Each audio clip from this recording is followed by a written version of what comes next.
നമസ്കാരം. ദേവസൈന്യയിലേക്ക് സ്വാഗതം.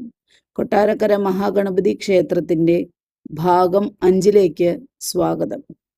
കഴിഞ്ഞ 4 ഭാഗങ്ങളിലായി ഐതിഹ്യം, പ്രതിഷ്ഠകൾ, ഘടന, നിത്യപൂജകൾ എന്നീ കാര്യങ്ങളെക്കുറിച്ചാണ് സംസാരിച്ചത്.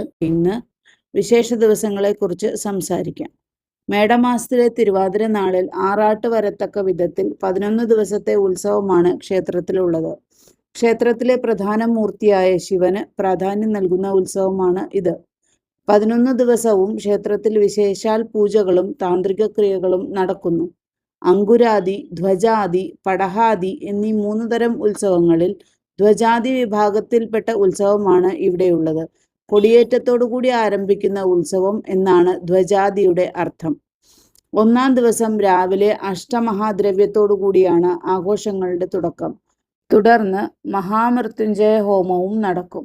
അതിനുശേഷം രാത്രി 7:30 കൂടിയാണ് കൊടിയേറ്റം. ശുദ്ധമായ പട്ടിൽ തീർത്ത 7 വർണ്ണങ്ങളോട് കൂടിയ കൊടി വിശേഷാൽ പൂജകൾക്ക് ശേഷം തന്ത്രി കൊടിമരത്തിൽ കയറ്റുന്നു. തുടർന്നുള്ള 11 ദിവസങ്ങളിൽ കൊട്ടാരക്കര മുഴുവൻ ആഘോഷലഹരിയിലമരും. 3 നേരം വിശേഷാൽ ശ്രീഭൂതബലി ഈ ദിവസങ്ങളിലെ പ്രധാന താന്ത്രിക ചടങ്ങാണ്. സാധാരണ നടക്കുന്ന ശീവേലിയുടെ വിസ്തരിച്ച രൂപമാണ് ശ്രീഭൂതബലി. ഈ അവസരത്തിൽ കൂടുതൽ ബലി തൂകൽ നടക്കാറുണ്ട്. കൂടാതെ വാദ്യമേളങ്ങൾക്കും കൂടുതൽ പ്രാധാന്യമുണ്ട്. പഞ്ചവാദ്യം, പഞ്ചാരിമേളം തുടങ്ങിയവയുടെ അകമ്പടിയോടുകൂടിയാണ് ഭഗവാൻ ഈ അവസരത്തിൽ എഴുന്നള്ളാറുള്ളത്. കൂടാതെ കരപറച്ചിൽ എന്നൊരു വിശേഷാൽ ചടങ്ങും ഇവിടെയുണ്ട്. കിഴക്കേക്കരയും പടിഞ്ഞാറ്റിൻകരയും തമ്മിൽ മുമ്പുണ്ടായിരുന്ന ശത്രുത തീർത്തതിൻ്റെ സ്മരണയ്ക്കാണ് ഈ ചടങ്ങ് നടക്കുന്നത്.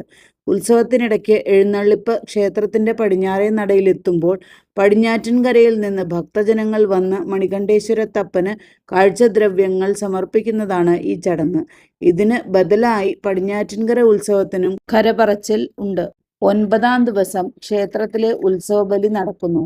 ശ്രീഭൂതബലിയുടെയും വിസ്തരിച്ച രൂപമാണ് ഉത്സവബലി. രാവിലെ ഉഷപൂജയ്ക്ക് ശേഷം തന്ത്രിയും മേൽശാന്തിയും ചേർന്ന് ബലിതൂകി തുടങ്ങുന്നതാണ് ഈ ചടങ്ങ്. ഈ അവസരത്തിൽ സ്ഥിരം ബലിതൂകുന്ന സ്ഥലങ്ങളെ കൂടാതെ ദ്വാരപാലകർ, ദേവവാഹനം, ഇവിടെ നന്ദികേശ്വരൻ, ഉപദേവതാ പ്രതിഷ്ഠകൾ തുടങ്ങിയ സ്ഥലങ്ങളിലും വിശേഷാൽ ബലിതൂകുന്നു. ഇവയിൽ തന്നെ സപ്തമാതൃക്കൾക്ക് ബലിതൂകുന്ന അവസരം അതിവിശേഷമാണ്. മൃദംഗം, മദ്ദളം തുടങ്ങിയ വാദ്യങ്ങളോട് രൂപസാദൃശ്യമുള്ള മരം എന്ന വാദ്യം ഉപയോഗിച്ച് പാണി കൊട്ടിയാണ് ബലിതൂകൽ നടക്കുന്നത്.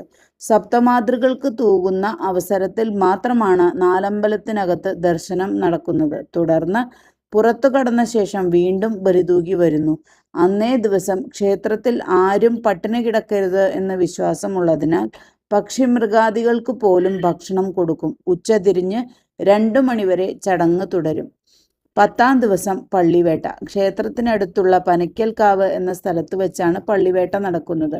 തിന്മയുടെ പ്രതീകമായി കണക്കാക്കപ്പെടുന്ന ഒരു പന്നിയുടെ രൂപത്തിൽ അമ്പെയ്യുന്നതാണ് ഈ ചടങ്ങ്. ആനപ്പുറത്ത് കയറി ബഹളങ്ങളില്ലാതെ പനയ്ക്കൽക്കാവിലേക്ക് പുറപ്പെടുന്ന ഭഗവാൻ തുടർന്ന് പന്നിയെ കൊന്ന ശേഷം ആഘോഷമായി തിരിച്ചു വരുന്നു. പിറ്റേന്ന് രാവിലെയാണ് ആറാട്ട്. പള്ളിവേട്ടയ്ക്ക് ശേഷം രാവിലെ പശുക്കുട്ടിയെ കണി കണ്ട് ഉണരുന്ന ഭഗവാൻ തുടർന്ന് നേരെ ആറാട്ടിന് പുറപ്പെടുന്നു. ക്ഷേത്രക്കുളത്തിൽ തന്നെയാണ് ആറാട്ട്.